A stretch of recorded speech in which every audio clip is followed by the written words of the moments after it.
What's like the most common car you'd say that you guys do? I would say the car we've done the most of are Teslas. Okay. Just because Teslas, for whatever reason, most people who wrap their cars are like car enthusiasts. Mm-hmm. They have a cool car, they want it to look unique.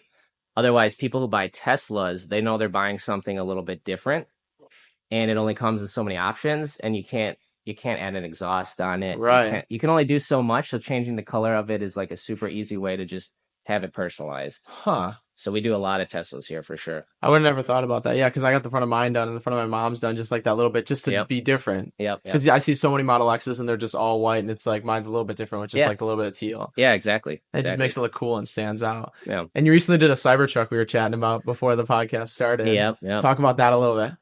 So I'm a super big fan of Teslas. I don't have one, but just because we wrap so many of them, and they tend to be a little bit easier because they're made like flatter than, let's say, like a Lamborghini, which has a lot of edges. Yeah. So the Cybertruck, uh, it's kind of cool to see where wrap is going because the Cybertruck doesn't even come painted. It's just that exposed metal. Mm-hmm. So I think Elon even said, someone asked him about it. He said, "Well, just get it wrapped." Right? Yeah, if you want to color, yeah. Yeah, you can't paint it. I mean, Mm-hmm. maybe you could. I don't know, but I haven't seen anybody do it yet. So the cool thing with that is even Ford now has a Ford wrap program where they come out and they're new. I think F-150s only come in 6 colors, but from the manufacturer they offer like 50 different wrap colors. Ah. So that's cool. But the Cybertruck in particular was super fun to wrap because honestly it was a lot easier than most cars because literally every panel is super flat. Mm-hmm.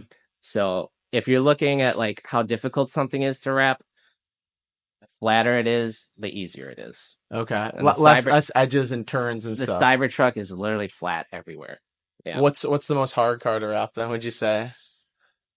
Some of the hardest cars to wrap are honestly like 911s. Okay. Just because almost everything is very round. Mm-hmm. And in particular, if you have to disassemble anything on this car, it's almost over engineered. So to take the door handle or the mirror off, on most cars, you take the door handle off with like one nut on the side of the door, it pops Uh-huh. off. This you have to take the entire door, inside door off. Sometimes even the glass you have to take it out Oh, just to get geez. access to some of those bolts. I mean, it's very super super well built, Yeah. but not in the sense of it's easy to take apart. Gotcha. And is a So lot of that taken apart like trial and error, YouTube videos? Where do you learn about when I taking cars apart? when I first started in vinyl wrapping, that was my scariest thing ever, was to take apart a car. I can imagine. Because I'm just out of college. I did have business insurance, which was good, but I had no real like mechanical experience as far as just like a little trial and error on like my own cars or my Uh-huh. friends' cars. So luckily at this point, we're not trialing and erroring on these type of cars. I have a super good mechanic who's been a master mechanic at BMW for 15 years. So Oh, if we do sick. run into something serious, we'll look it up or we'll figure it out or call a dealer. But we haven't really had any issues thus far. Okay. And So everything's pretty self-explanatory once you start to get your yeah, hands in there. yeah. Well, once you have somebody who really knows what they're doing. So Yeah. I have somebody who only takes, or like, I don't take apart cars anymore. Okay. It's just, I have one guy who's assigned to that. They're responsible for it. I'm not just going to go in and try to rip something off and hope it Yeah. worked. Okay.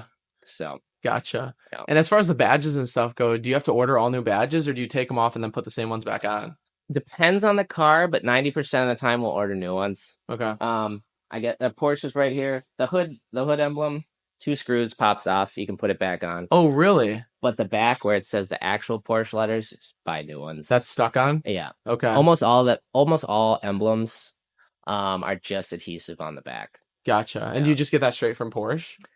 Yeah, you can get them a lot of the times if it's like not a crazy car, you can get them from Amazon or eBay, Okay. like Jeep logos or whatever. Tesla, yeah, I'm sure, yeah. Yeah. But if they are more specific specialty car, then yeah, you get it from the dealer. Okay.